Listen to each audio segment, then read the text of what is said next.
everyone, and welcome to the show that is absolutely, positively never afraid to say, Dave Birnbaum, you can kiss my big fat white ass.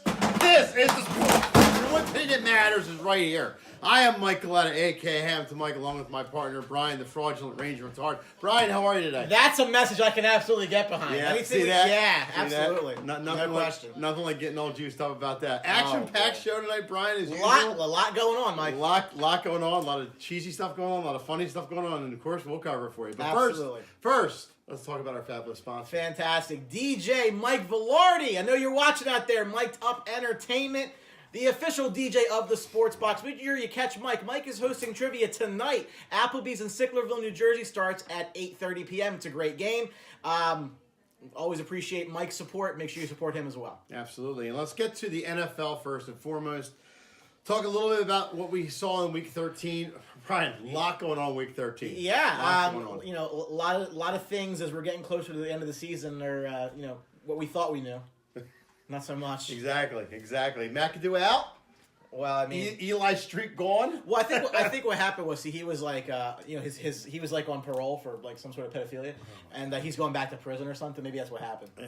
That weird looking guy. That whole Giants situation is awful. From the injuries to guys who've just given up during the course of the year to obviously McAdoo and the GM gone. Eli Streak is now gone. There's thoughts he's going to be out of there next year. I personally think he's out of there next year. I don't see any chance he's there next year to go through. But in the same sense, McAdoo's not there anymore. So, he could stay. Right. And, if you think back a couple of weeks, when we talked about, what of the bottom-feeding teams in the NFL, who would have the easiest road back to relevancy, the Giants were an overwhelming pick there. I think it's because you thought that the infrastructure was there. You have a quarterback, even though he's in the twilight of his career, you still have a quarterback, and that's hard to find in this league. No. Call it what it is. Yeah. You have a roster that should be getting healthier, and you figured they'd make a change at head coach. Well, but I also say, though, quarterbacks at some point in their career, when they get this up in their age, they hit the wall.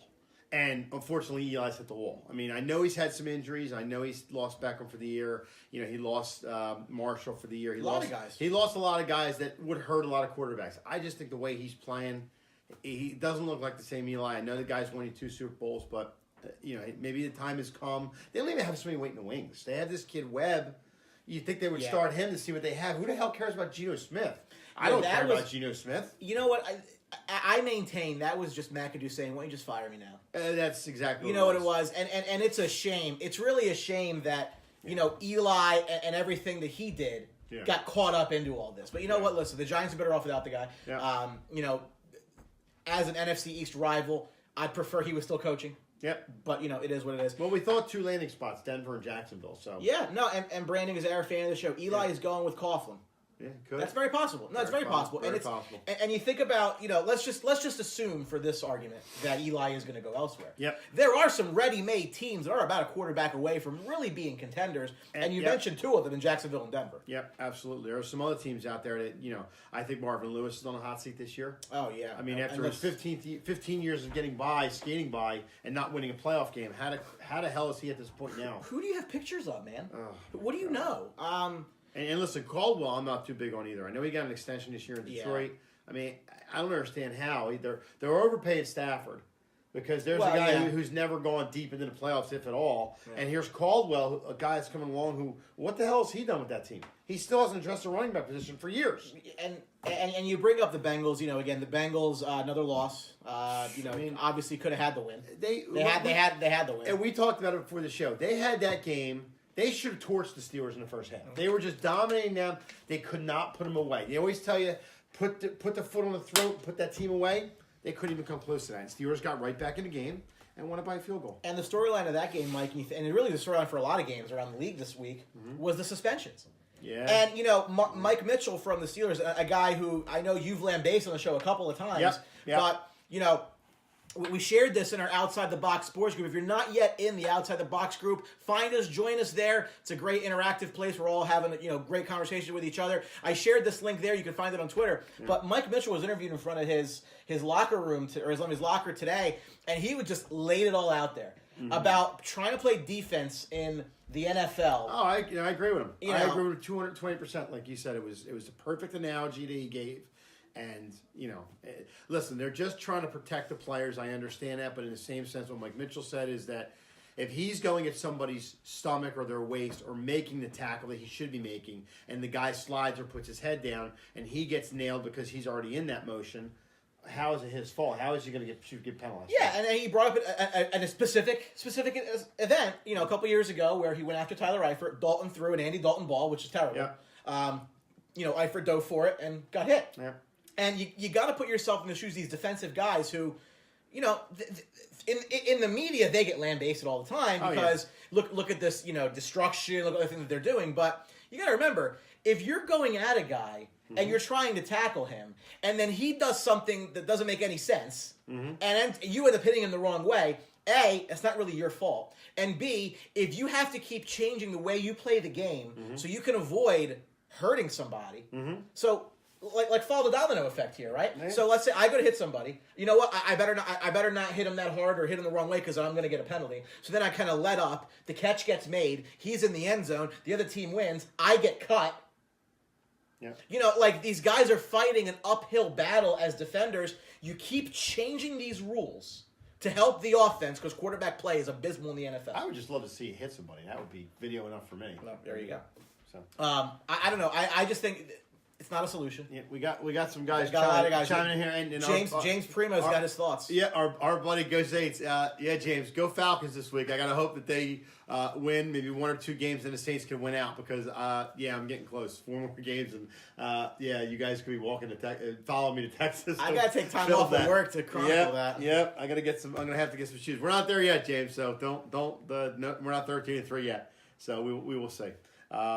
But yeah, you talk about the suspensions in that Pittsburgh game. Juju Schuster. Yep. Like we talked about for the show too. The hit wasn't as bad as him stepping over. Yeah. Perfect. And it's always what you do after. Right. Staying there and talking smack to him. I mean, that just shows you, number one, that he's a little immature. He's only 19 years old. And number two is nobody on that Steelers team is fond of Perfect at all because of what he's done in the past and the guy that he is. But you know what? In those situations, you got to use your head. You got to be a bigger person. Yeah. And you just shut your mouth and move on because that would get him more riled up than anything. He didn't do anything to him. No, it's true. It's true. And, again, if you go back and look at the play, I mean, these receivers, do they really get taught tackling? No. I mean, it is, you know what I mean? So it's kind of like you got to just, again. It was a good hit. It was just that he didn't see it. Young kid, made a mistake, won't do it again. Yeah. But why is the Steelers-Bengals consistently, resulting in injuries and suspensions? And it's really... We always talk about Steelers-Ravens as a big-time rivalry. Steelers-Bengals has turned into a war now. It is. Yeah. Remember the playoff game a couple years ago that basically the Bengals gave away? Yeah, we should have had Nate and Darren Cooper in studio. We might have to keep them apart. Yeah, had to keep a fighter going or something like that. But, so Ioka, he got his suspension lifted. Yeah. That's done. Gronk, unfortunately, is still on. It was a dirty play. And without a doubt. I mean, and that's just frustration right there. He's upset that he didn't get the ball. Yeah. And for anything, you could have really hurt the guy. Plus, he's got the big elbow brace on his elbow. He could have really hurt somebody with that. Well, and to that point, Sportsbox Pats correspondent Kevin Zane, tweeted the same. Yeah. That, listen, and he's as big a Gronk fan as you're going to find. Yeah. Dude, worship. You know what? Listen, it should have got suspended. He's going to be. Yeah. Move on. But I think that actually is going to torpedo a lot more fantasy teams than it will the Patriots. Yeah. So some other things we took out of Week 13 is, at least myself, I'll tell you what, and people might argue today with me on this. I know there's some teams like the Rams, the Saints, the Eagles, and the NFC. I think the cream of the crop right now has got to be the Vikings. And people have been saying all along about Case Keenum. Listen, the Case Keenum talk has to stop right now. This guy has won a numerous amount of games and got to the Vikings where they are by managing the game. He's not Tom Brady. He's not Drew Brees. He's not going to throw you 4 or 5 touchdowns in a game. He's not going to roll. He's not going to roll out. He's going to roll all over the place for you. But he's managing the game. He's not hurting you at all. Mm-hmm. He's really managing. And that defense, Brian, nasty. Absolutely. Nasty. This week against Carolina, I'll tell you what, Cam Newton's in for a show this weekend because this could be really, really mind-boggling for him how they're going to move the ball down the field. We said on the Sunday show, again, Julio Jones is going to be taken out of this game.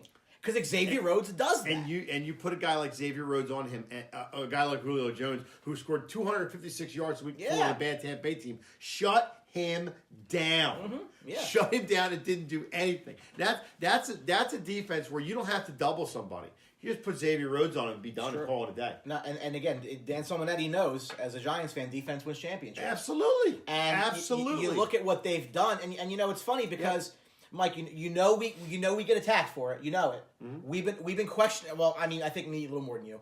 Questioning the Eagles a little more than most because we keep saying haven't played anybody. They go into Seattle, a game that they are favored, and they lose pretty handily. And then, all of a sudden, Minnesota's now the number 1 seed. Oh, do you know why they're the number 1 seed, Mike? Because strength of opponent was the fourth tiebreaker. Tiebreaker, yeah. Oh, so it matters. That is pretty Gotcha. amazing, Okay, because I was told it didn't. I was told as long as you beat NFL teams, you're fine. Yeah, not so much. And if I'm an Eagles fan again, I mean the walls aren't crashing in on me here. But I got to tell you, I've been beating this drum for those who watch the Sports Box and follow me on social media for weeks. This team hasn't beaten anybody, and it's not their fault because they don't make their schedule. Well, actually, the schedule at the beginning of the year had them playing a lot tougher teams. Well, what we thought, and the NFL has really slowed down a little bit. That Raiders game, though, you know what? Even though the Raiders haven't played that well, the Raiders at that point in the year, they're going to be fighting for a playoff spot. So they could come in as a wounded animal. Sure, and so that game could be a little better than we thought it was going to be. But again, you just look at it and you say, like, you have 10 wins, but who did you beat to get these 10 wins? Yeah, the Eagles are last year's Cowboys. I can't agree more. And I've been beating that drum for a couple of weeks. Yeah. If they go into LA and they lose again, the drumbeat of you haven't beaten anybody is going to be really loud. It's going to be heavy duty. It's going to be. Some people were heavy duty this week that they couldn't believe they lost to Seattle. And I'm like, well, Seattle's a tough place to play number 1. I mean, and like you said, like you threw out the stat the one day, they haven't lost 3 home games in a row. Pete Carroll lost 3 home games since 2012. So, and they still haven't. Yeah. So that shows you going out to hostile territory. And now the big test is not only going to go beat LA, it's them staying out there. Yeah. Is that going to be the big thing? Because there's the layover, there's the party life, there's this, there's that. Who knows what's going to happen out there? But it's going to be very interesting. Yeah, I just again, I mean. They're going to be in the playoffs, but the thing is, you would feel a lot better about their chances to do something if you have a couple signature wins along the way. Yep. It's not as if, we beat the Bears and, we beat the Cardinals and we beat the Broncos. Everything's all fine and dandy. Yep. But you can't feel that confident. No. I don't know how you can. I mean, going through it last year with the Cowboys, I mean, if you watch the show, I said they were terrible. I said they're going to lose their first playoff game. That's what they did. Getting back to Brandon Gazara's comments, I love Gronk. He should have gotten 2 or 3 games. I don't know if he should have got 2 or 3. I think one's fine. I'm okay with that. Some people wanted to say it was just a personal foul, but I'm okay with just 1 game. You really can't give him 2 games or something like that. Well, I mean, you get 6 for false accusations. Wow, here we go again. Knew that was going to happen. I'm just saying. But anyway, and I told you before my stance on the whole Cowboys thing with Ezekiel. They should have did it in the beginning of the year, even though whatever the case may be, wrong or not, if it was going to happen, let it go. Beginning of the year is easier to come back from than the end of the year. If they can win this week, Dallas against the Giants makes their push a little bit, with Zeke coming back in a couple weeks after that. But this is week 5. This will be week 5. I got 2. So after this, they play the Eagles, and then he'll come back. So Brandon Gazara says he gave the guy a concussion. Here's my problem with that rationale, Brandon, and I know where you're going with that. Mm-hmm. You look at the hit on Antonio Brown in the end zone, right? The guy went for his head, and Brown went down, and Brown got right back up. Mm-hmm. I would say it's a pretty vicious hit. Mm-hmm. I think it was probably something that, suspension potentially, but Brown got back up. I don't think necessarily in football that you can penalize the offender by how hurt the guy he hit is, because you still did the action. Mm-hmm. You still if you launch yourself at somebody. Oh yeah. And you try to injure them and you miss. Well, you still tried to do it. There was something today I saw that NFL is looking into the targeting rule that college does, and see, I'm not big on the college rule with that either. I mean, yeah, you're trying to stop obviously the head-on collisions and everything, but there are situations like we were talking about now that the receiver has the ball, starts to go down, and the defender's already in his stance to hit somebody, and he hits somebody in the helmet, and he gets ejected. I don't think they should be ejected for that. Well, this was brought up by Anthony Medio in the Outside the Box group about, look at football now versus what it was. Yeah. I don't know that there's a clean answer to that. I don't want to see guys paralyzed either. No. That Ryan Shazier thing, that shook a lot of people to watch. Which he's home, by the way, folks. He's back in Pittsburgh getting treatment we're thankful for that. I mean, I like I said, I didn't want to see him get paralyzed either. I mean, that was No, horrible. and- You saw that and you got really scared. And anytime in the NFL, it could happen. But it's the overcorrection. It's the we're going to penalize all of these things, and you're putting guys in situations where what are they supposed to do? Yeah. It's still a contact sport, you know? So, Mike Mitchell, if you haven't seen that clip, I suggest you find it, whether it's on the Outside the Box page, whether it's on the Twitter, whatever.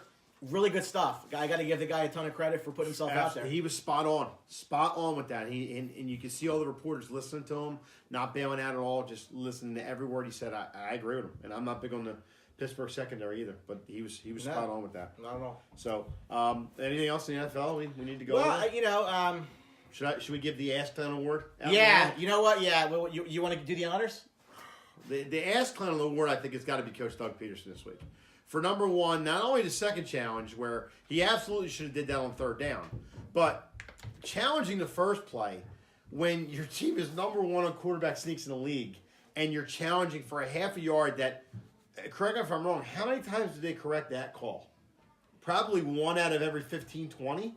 I mean, why would you? And it was in the first quarter on the second drive of the game. Yeah.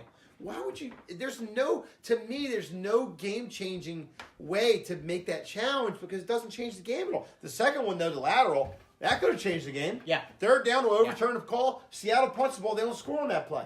That's a game changer And for you know, I mean, I'm watching the game. Obviously, I have a rooting interest in it, and I saw that play, and I said, "This is going to get called back." He didn't challenge it, and Seattle went right up to the line and got the next playoff. And and they're smart for doing that. for the people that that want to take shots at Doug Peterson for the mistakes that he makes, I mean, he's really doing a real good job of trying to say, "Hey, don't treat me this way," because he keeps doing this. The idea that you're going to waste potentially a challenge and B a timeout on a play where if you don't get this, you're just going to have your really tall second-year quarterback go like this with the ball and get the 6 inches that you need. Exactly. That's what I'm saying. They're number one in quarterback sneaks, whoever keeps that stat. But in the same sense, why? I don't see that. And guess what? Even in the fourth quarter, the only way you use that call if it was fourth down. And you miss, and you come through like you don't have a shot, right? Then you use it. But the juice is just not worth the squeeze there. Exactly. Because you're the juice is not. the juice is not Wow. worth the squeeze. It's not worth the squeeze. What is the gain here? Exactly. The odds of you getting this play on fourth down, real high. Yeah. I agree. And because of that, then you turn gun shy, Yeah. and a play later in the game that probably would have got overturned exactly. ends up not getting overturned. For people that didn't see it, he actually pitched the ball near the 50-yard line. But by the time the receiver came up to catch the ball, it was forward in front of that line. So even though he did pitch it back, by the time the receiver got to it, he was in front of the line, which is a forward pass. But and you know what? Shame on the guys upstairs for not seeing that. Oh, yeah. For not seeing that right away. I mean, some people said, "Oh, I thought it was legal." I don't think it was legal. I mean, you had a second to think about it for a little bit. But, yeah, I mean... But you should have had enough time to Yes. either buzz down to him, or he should take it upon himself and say, you know what? He got gun shy. He said in the press conference, you know what? I didn't want to burn another timeout because we lost one early. Well, whose fault is that? Right. That tells me he's a little scared. Yeah. He's not playing the game. And who does that remind you of? Is it Andy Reid? Getting conservative again? Times yours. Protege of Andy Reid, getting a little conservative there. That's the only thing I'm concerned about with Doug Peterson. He's done a good job up to this point. But and Brian goes back to you playing people, is that when he gets into a situation where he has to actually do all the coaching and do situations like that, is he going to come up big or is he going to come up small again? And again, if I'm an Eagle fan, I'm concerned about, a lot of talk about, the assistants where they might go next year. And is he having to rebuild a coaching staff? Who knows? Yeah. I mean, if Jim Schwartz, which I think he will, get a job next year somewhere, a head coaching job, I mean, there's that defense, that vaunted defense. What happens to them? It's going to be... See, but then it goes back to who have you played, because, I mean, like, who have they really shut down? Well, but then again, it goes in the league, though, too. The league's really bad. League's terrible. The league is very parity this year. Very parity. I mean, look at the Chiefs. Off and running 5-0, we thought, man, they're unstoppable. Well, they're back to earth 6-6. I mean, yeah, they're running the freight train. Wheels falling off in a big way on that one. But to me, it's like, Pat's the only good team. There's teams that are less bad, but they're all different levels of bad compared to the Patriots and the team. Pats started off slow, and everybody kind of wrote them off, and here they go again. Tom and Bill. Tom and Bill. All they do is win games.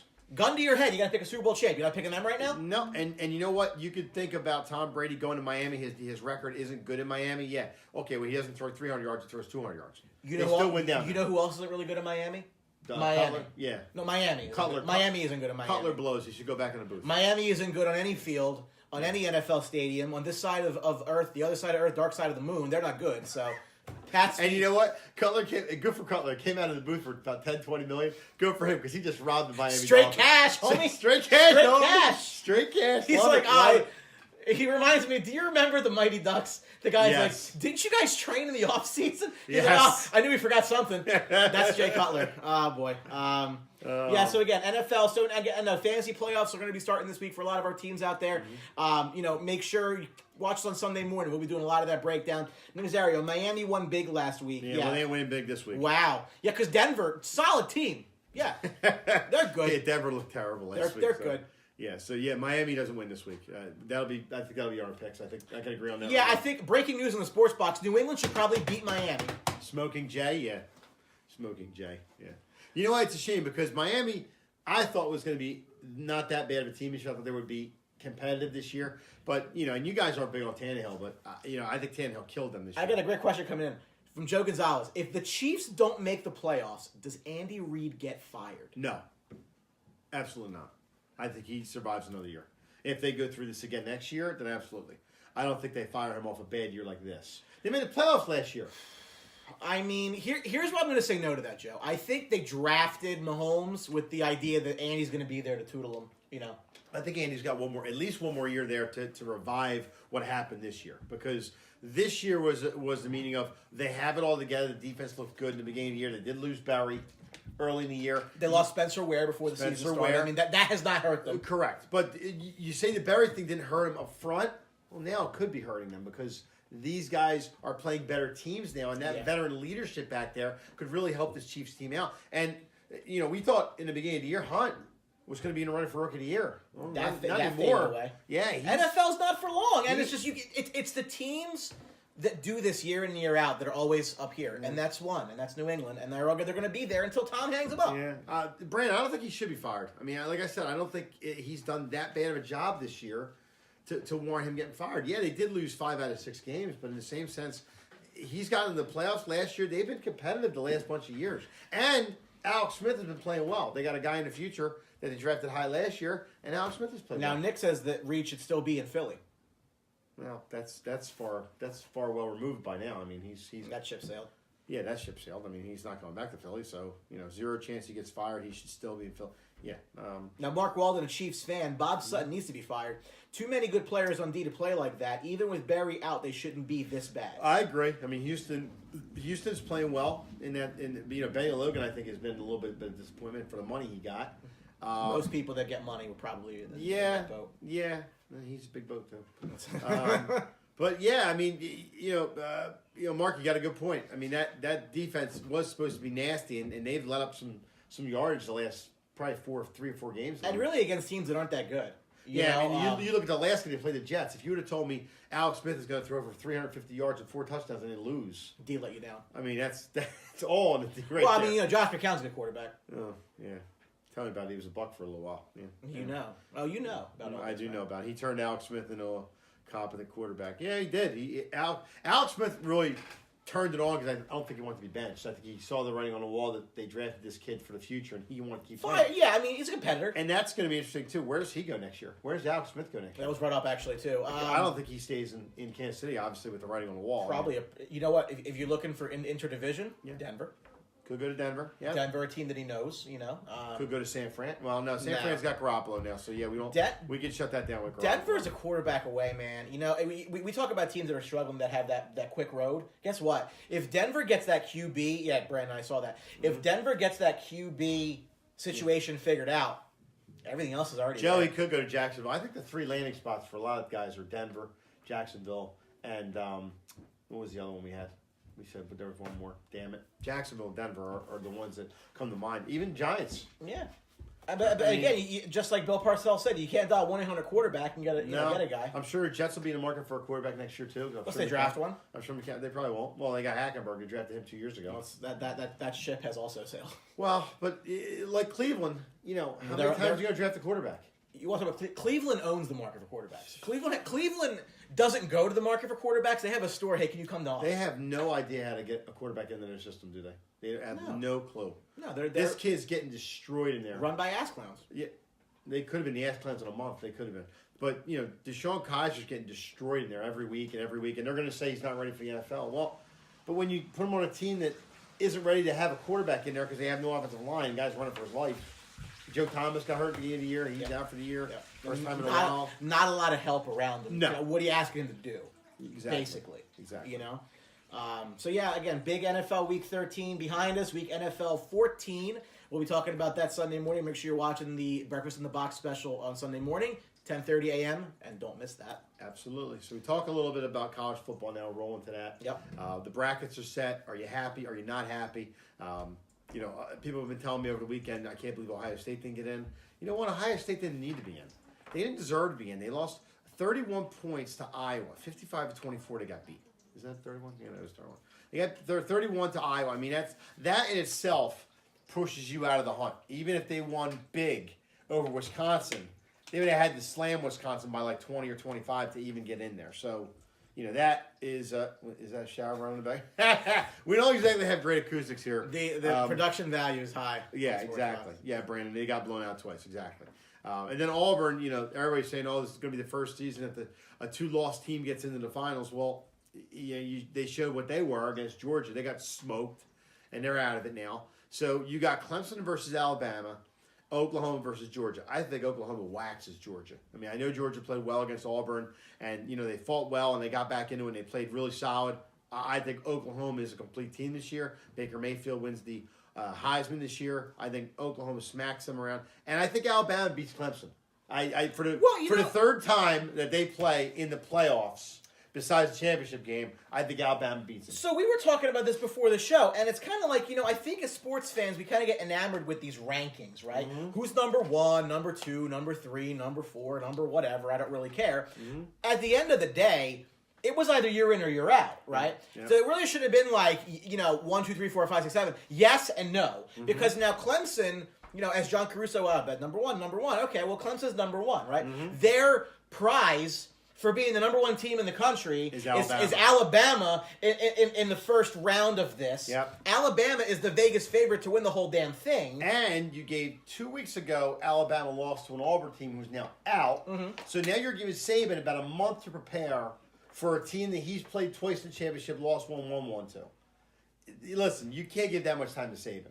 It's a death wish. But he will find every crack of that Clemson team, and he will not play like he did last time when they struggled against Clemson. But again, it's kind of the situation where the reward for finishing with the number 1 ranking is playing a number is 1 a matchup against a team that if they didn't have this one loss would be there. Like Dan Simonelli said, as Bama's getting healthy, Yeah, absolutely. I just don't really understand how this is going to work. I think Clemson got the shaft more than anybody.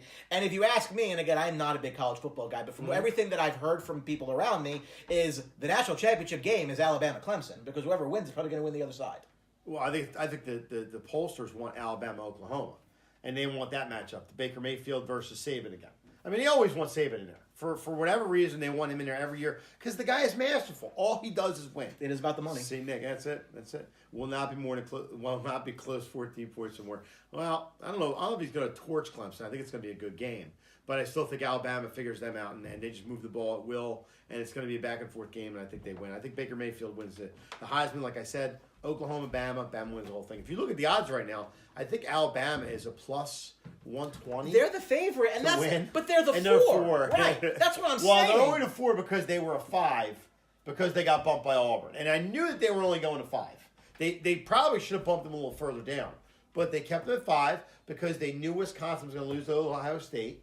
Once Ohio State lost, it beat Wisconsin, dropped Wisconsin out, dropped Auburn out, bang, bang, there goes Georgia, there goes Bama, done deal. But that's what I'm saying, though. Yeah. Clemson got the shaft here. Yeah, well, yeah, because they're number 1 seed and they're going to play a tough team like Alabama. Well, it happens. What are you going to do? Like I said, you give Saban that much time, I think it's a done deal. Yeah, I mean, again, I know we got a lot of Clemson fans that watch the show, but what are you going to do? Yeah. So, we will go to now. Well, I guess two noteworthy things in the NHL. Oh God, here we go. So noteworthy, the Flyers have won a hockey game. He loves ripping them. They beat a quality team in Calgary. Well, not really, but they beat a team in Calgary. They needed some. It was a must win on the road trip. First game of the trip. Tonight they do play the Edmonton Oilers. It's going to be a tough game. I think they have a chance to win tonight. Is it looking good? Probably not. Even though Cam Talbot's not in goal tonight because he's on IR. They do have some injuries, but in the same sense, Edmonton is the fastest team in the NHL, and I'm not really so sure about that. I'm not really confident about Flyers putting together two road wins. I'm sure winners. about the fastest team in the NHL. Oh well, here we go. Yeah, we're gonna get to that in a minute. I'm sure he's gonna get to it. We'll talk. But here's okay. So here's my thing, right? Yeah. So obviously, KK, you won a game. Mm-hmm. Fantastic. Now, I'm reading today. First of all, I mean the big story in Flyerland the last couple of days is Ron Hextall getting really fired up, getting almost offended, talking about the future for Dave Haxtell. Mm-hmm. Oh, he's going to be here for years to come. Right. Why? Well, he's got to stay that now. I mean, he's got to stay that now. He can't say, well, we're looking to get rid of Haxtell. I mean, he can't really go out on a limb because, you know what? It's his job, too. And I said it before coming into this year with the Hextall thing. Hextall was brought in here because a college coach, younger kids, going with the youth movement, they thought it would work out. But in the same sense with Hextall, he was successful with the Kings because he had 6 years to build a program out there. Now, who gives a shit about hockey in L.A.? Nobody's beating down Hextall's door to say he should get fired. Nobody even cares about watching hockey in Inglewood. Here it's they don't care about watching football either for that. Right. Well, here it's a different story. I mean, here it's a Flyers town. It's a hockey town. They want Philadelphia wants hockey. They're sure fused. They just like any other sport here. They want to win now. And here we are in the third year of the so-called Flyer process. And I got to tell you, people like myself too are getting a little bit antsy. Like, what's going on here? We headed in the right direction here. And I know what you said. You look for the pick in the draft and all, but as a fan of any team, I think you want to move forward. If that pick every once in a while is there and you build off it, you start moving forward. That's what you want to see. But you don't want to see the first and second pick every single year. I don't want to turn into Cleveland Browns of hockey. That's what I don't want to happen. Well, Edmonton was, and then they hit one. Well, they did it for 5 years, and they blew up. How many first-round picks can you get? And you hit on it. Well, they probably should have hit on it a while ago. If you draft well. Yeah, if you draft well. And has Hextall draft well? We'll see. I believe, again...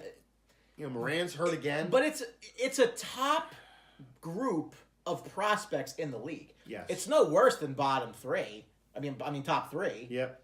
We'll talk about that in a second there, Brandon. We'll go back to Goodell in a minute. That's that's. But from a Flyer standpoint, again, I read today that they're bringing up T.J. Brennan from Lehigh Valley. T.J. Brennan, for those who don't know, has flamed out all over the NHL. Yep. He's a local kid, I think, from Morristown in New Jersey. Yep. But he's going to start playing. Yep. Tell me again why, for the Flyers, that this is the guy you're bringing up. You have all these kids. You're playing yo-yo with all these young kids. I keep hearing about Hart and all this stuff. Why don't you bring him up, like you said? Why don't you bring him out? What do you have to lose at this point? Yeah. And it's just, I saw Voracek shake his face. Oh, that's going to make some changes. And meanwhile, Braden Shen had a hat trick. Yeah, I mean that's the punch in the gut that you as a Flyers fan are just like, why? Get Braden Shen, the only guy really was doing anything for you last year in the way of offense near the end of the year. He's going to St. Louis now. He's having a career season. Had a hat trick last night. I mean, he's just on fire right now. And here you are with the Flyers struggling. Nobody on the team's really lighting it up at all. And again, I thought at the beginning of the year it was going to be defensive problems with all the with the goaltending issues and this and that. It's the offense can't score. They can't score worth a damn. If they get 3 goals in one night, it's like a revival. Yeah, it's crazy. Absolutely. I mean, again, the team's got problems. Longer term, they're going to be okay as long as they see this through. Kind of like the Sixers, to give you an analogy. Yeah. But the waiting is the hardest part. So let's talk about the Rangers quickly. I know a lot of guys want to get to the Goodell thing. We didn't really talk about. We will get back. Yeah, we'll talk about that. Rangers big win last night. Big win. I didn't think they were going to get. Yeah. They go into Pittsburgh. Yeah.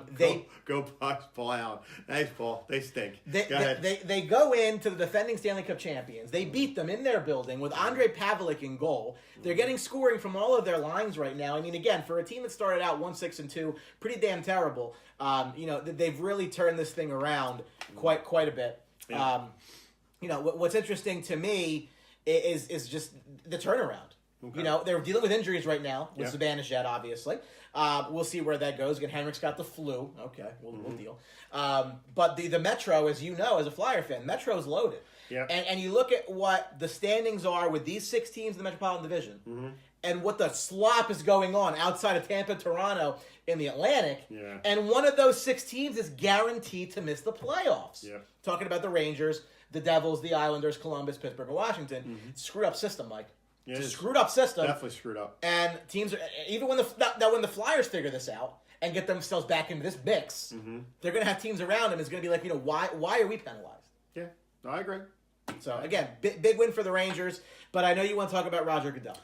Roger Goodell, listen, as much as I think he's an ass clown junior and screws a lot of things up in the league. The CEO of Ass Clown Incorporated. Bottom line is the reason he makes as much as he does is because he makes the owners money. And that's why they stick up for him. He could fuck up everything in the league, but the owners love him because he makes them money. I want you to name one good thing this guy has done in this role. Listen, I don't know. I'm not a big fan of him, but then again, we're over here behind the scenes, not seeing what he does for the owners. But he's making the owners money. Is he or is the sport making the owners money? Well, that too. But he is the cog that this wheel goes. Supposedly, 5 years, $200 million. I mean, he doesn't have to worry about pinches of pennies or worry about a credit card statement. I think he's set for a while. I just again, I really can't believe they did this to themselves. I think you're probably right. It's the path of least resistance, just give the guy the job. Yeah. But at the same, I don't know what is going on with it. There has been catastrophe after crisis, after problem, after disaster with the NFL under Roger Goodell's leadership. Okay? You have the concussion thing, you have the protest thing, you have Peterson. Peterson whipping thing. You have the suspension thing. I just don't know. It's just he's in some aspects he really is a train wreck. But in the same sense, 5 years, $200 million. He's here for another 5 years. Everybody loves him. At least the owners love him to death. Listen, I think it's a good story in America because if you suck at your job, you can make $200 million. Absolutely. I wish I could make $200 million. I wouldn't be doing this. Unbelievable. Yeah. Unbelievable. So let's get into a little pregame. Because I know there's a lot of Philadelphia Eagle fans out there, and I know you're big on the Eagles. You want to touch on? Let's touch on the Rams a little bit, because we're going to have Vince Fluke, our LA affiliate, on the show on Sunday morning for Breakfast on the Box. So you want to watch that. We're going to talk a little bit about Rams. But I want to get into it a little bit now. Do you think at all, and this is kind of a minor thing, with all the fires going on in California today, the Rams practice was canceled today because of the fires. Now, is this going to become an ongoing issue, or are they going to move like the Eagles did? The Eagles are far enough away; they're in Anaheim already. Are they going to have to move and practice there, or is this going to be like an ongoing thing? I don't really know. I mean, this is kind of one of those situations where you just what are you supposed to do? Yeah. Like, what's your contingency plan for wildfires by this? You know what I mean? Like, yeah, exactly. But I mean, they have to do something. They just can't not practice all week. I know unfortunately they got their families out there, and we wish everybody well out there. Hopefully everybody's being safe and things like that. If anybody saw that one, there was a video online of driving through LA right now. It's like End of Days and Arnold Schwarzenegger. It looked like Independence Day where the alien ship was landing. Like it was unbelievable. Like driving through hell. Yeah, oh my God. Exactly it. But in the same sense, I mean, this Rams team, I think this is going to be a tough game for the Eagles. Very tough game because the Eagles' defense is nasty. And the Rams' defense is nasty. And this is a team I think you're not going to see, obviously, the Wilson, where he's rolling around and he's moving out, and he was kind of a magic man getting out of the pocket and making some plays.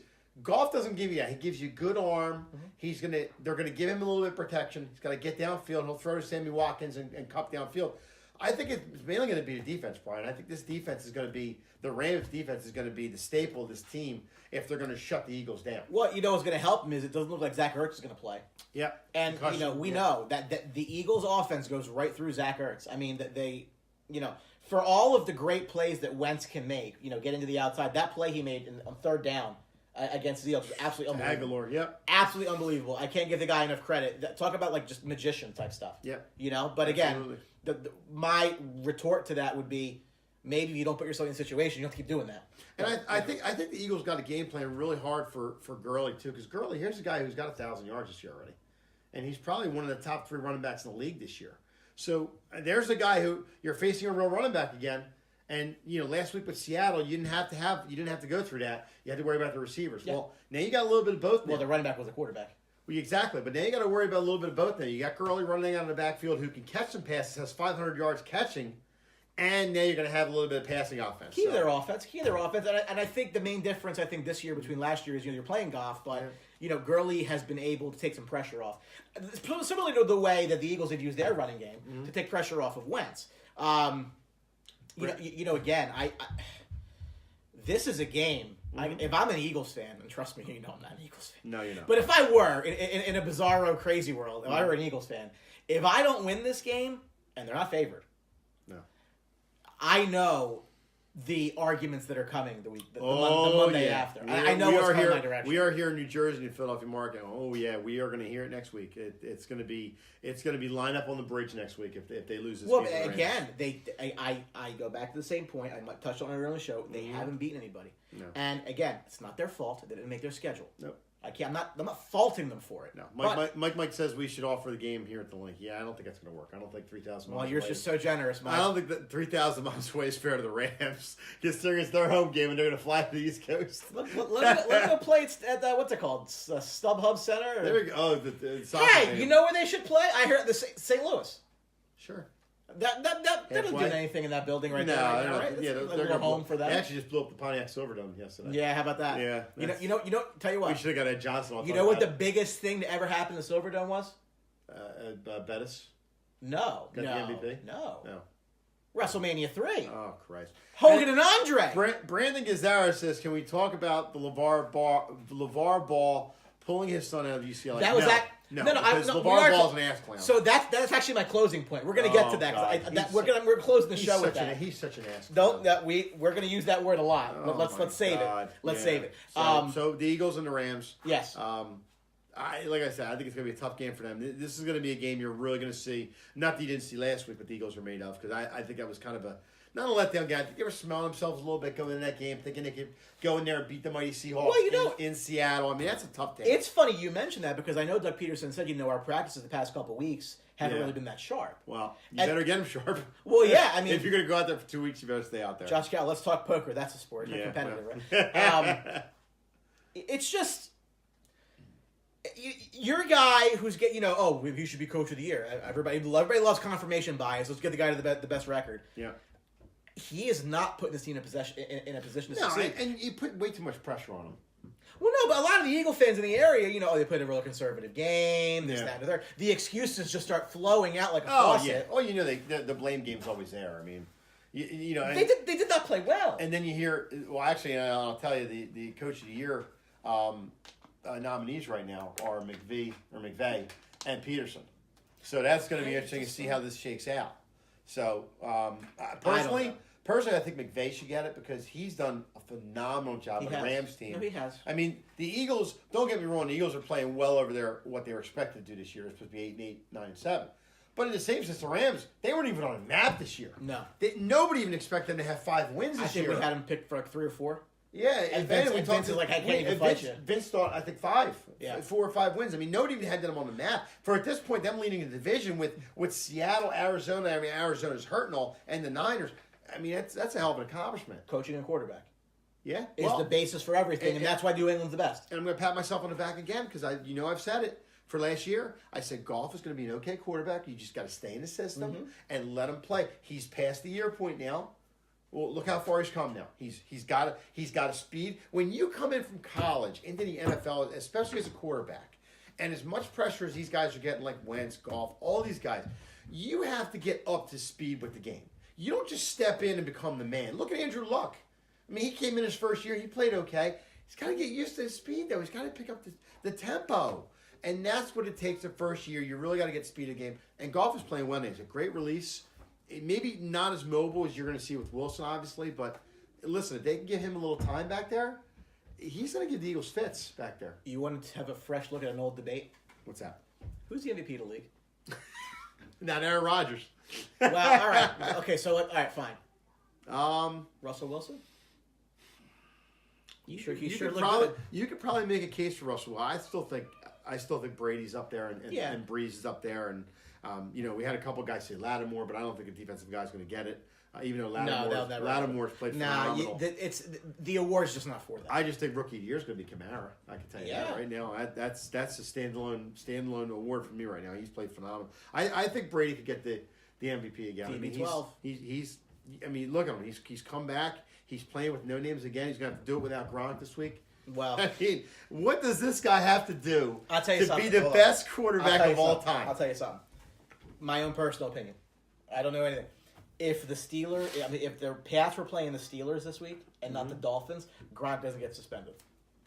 Oh, I can see that. The NFL's like, all right, you're playing Miami, you're going to kill him anyway. I can see that. Yeah. All that stuff behind the scenes. And again, to go back to Mike Mitchell, he made the point.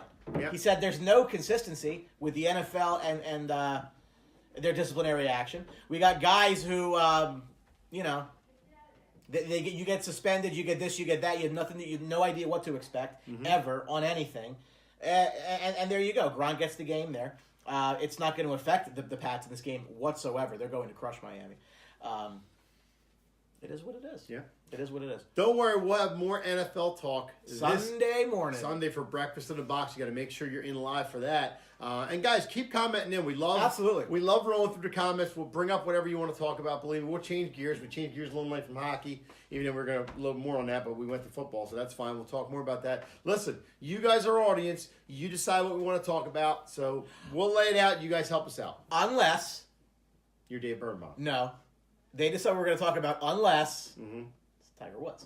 Oh, yeah. We're not going to talk about Tiger Woods. No, Brandon, we're not. And keep it up. I'm going to shut you down. Anyway, it's my show, my bat and ball. All right. So anyway, thank you for watching. Well, before we end. I want to talk about Lavar Ball. Go ahead. Lavar Ball, the ass Lavar Ball. Yeah. Lavar Ball. Ass clown. He might win Ass Clown of the Year. Ass clown of the I haven't bought a trophy. Ass clown of the decade. Haven't bought a trophy. I might get one and send it to him. No. Taking your kid out of school. Yeah. I don't understand. Listen, this is... Because your son's a fucking rockhead. Why would you... First of all, I didn't want to rant about this, but why, if you're his son, of all people, you're in the limelight, number one. You're playing for a good team in UCLA. You're going over to a communist country in China. Why would you even think about trying to shoplift over there? He should have been in jail. Why are you assuming there's thought? Oh, my God. Don't put thought into this. There's no thought here. No, but what I want to know is, I'm sick of... Listen, I am sick of seeing LeVar Ball's dumb face. Well, get used to it because you're going to see more of them. Because this should be about your kids, man. Mm-hmm. Okay? This is not about you. Yeah. Okay? Brandon said he took his youngest out of high school, too. Well, that's pretty asinine, too. I mean, these are going to be real bright kids, huh? Are they going to the LeVar Ball school or something? Because they're going to come out real bright. Yeah. How's the Lonzo Ball going in L.A. right now? He says he's making the playoffs. They're not making the playoffs. And it's a shame to put that much pressure on his son, too. I mean, that's ridiculous. Now you're going to pull your kid out of school. Where are you going to put him now? He's still going to have a spotlight on him. He's got more of a spotlight on him now because you pulled him out of UCLA. But the problem went away. Yeah, but the problem is it's like the side spotlight. Everybody's talking about LeVar. Yeah, well. Why? Yeah. Why? Chris Fallon, clown ball. Clown face ball. He's an ass for clown. But I just don't understand. Like, why does it always need to... Will the kid still get drafted? You know what? I got to tell you. I don't know. If I'm an NBA executive and I have one pick to make, do I really want to deal with this? I mean, you see all this carnival going on around him. I mean, do you really want to put up with this? If he, like I said, it hasn't happened in LA yet, but they start going south near the end of the year and they're not making the playoffs. You don't think LeVar Ball's stirring this up by saying my son has nothing to do with this? Well, because it's the LA team? Because he has to be in the spotlight. Oh, absolutely. The dude's an attention. That's why he brought the shoes. He's an attention whore. Yep. Not even on draft board. Not yet. He has to be in the middle of everything. I mean, this guy went on WWE Monday Night Raw, took his shirt off. Yeah. I mean, this is what this guy is, and it takes away from his kids. His kids might have the talent to play in the league, but now you're adding a distraction. You're adding a secondary thing. You're adding something where now it's I have to look at you as an NBA person other than what you bring to my team on the floor. And in those cases, very rarely is it ever positive. Usually it's you're giving me a reason not to put you on my team because your dad's an ass clown. And you have the genetics to be an ass clown. He is just putting so much pressure on his kids. It's a shame. I mean, I would not want to be his kids right now. Yeah, they have the shoes, they have the money, they have the fame. They're in the NBA now, but they have a father who just doesn't stop. Who just is got to be on. He's got to set the dial 20 all the time, and he's got to, like you say, got to be the spotlight, and that's crazy. But I mean, how do you think his kids feel? Like put you know what? yourself in their shoes for a I second. think in the spotlight, in the public, you see them not defend their father, but they don't really say anything about that because it is their dad. What are they gonna say? But in the same sense, inside, I'm sure they're saying, stop, Dad. What are you doing? But it's their dad. You know what I mean? It's a tough line for them right now. It really is. I'm sure in the same sense that with Lindros and the whole thing with Bobby Clark. Great analogy. It was his father and mother who were the assholes saying everything, and Lindros was probably like, well, they're my agents. I got to do what I got to do. But Dad, don't do this. You know, inside he's probably saying, don't do this. But it's your father. What are you gonna do? It's just, you know, again, I in a way, I feel bad for a millionaire. Yep. And the kids. Yeah. Because you're being put in a position that now he's coming out of UCLA. He'll go to another school. He'll get the spotlight put on there because where's now he going to go after he pulls him out? What's the difference from UCLA to this school now? He's going to get more pressure. Oh, coming in the NBA. Oh, you know what? And it's going to be it's a snowball effect. So we will see. But I am looking forward to Breakfast on the Box, talking a little football with you on Sunday. I'm sure Brian is too. Keep writing in. We love hearing your comments. Remember, you want to change gears a little bit, mix it up, no problem at all. We'll do that for you. We don't have anything really scripted, just a kind of an analogy where we're going. And the best part of a live show is we can go whichever way we want to. Hey, the show must go on, right? So again. And you can always get us on social media if you need to. For sure. Thanks, everybody, for watching tonight. Again, I want to recognize Mike Velardi, DJ Mike Velardi from Mic'd Up Entertainment. His show starts in roughly 10 minutes. Sicklerville, Applebee's. If you're in the area, go say hi. If you mention you saw him on the Sports Box, you might win a free appetizer in case you don't win the game. But you go again, keep an eye out for Sunday. Follow us on Twitter at Sportsbox Show. Like our Facebook page. Join Outside the Box. Where aren't we, Mike? Where aren't we? We're like flies on shit. We're everywhere. We are just everywhere. And next Saturday, folks, we are going to have a special little competition for you. That's right. I forgot about it. It looks like next Saturday it's Mike Galetta versus Dave Birnbaum again. You big fat ass clown. Next Saturday we're going to have a basketball shootout, foul shooting, 3-point contest, maybe a little obstacle course. It's going to be a hoot. We're going to do it live. You guys are going to get a big kick out of it. Make sure you're watching that. We'll promote it on Breakfast in the Box and next Wednesday's show. So keep an eye out for it. It's going to be a great time. And remember, from Brian and me, well, just from me, and remember, at Sports Box, the only opinion that matters. It's right here. Oh, right? Maybe right here. Nah, it's right here. Because I'm a fraud Rangers fan. Exactly. He's a fraud. All the Rangers stuff, it's all graphically made it in, so don't worry about it. So thanks for watching, folks, and see you.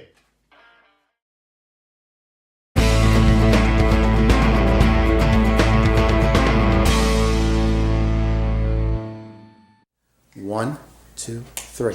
Don't forget to subscribe.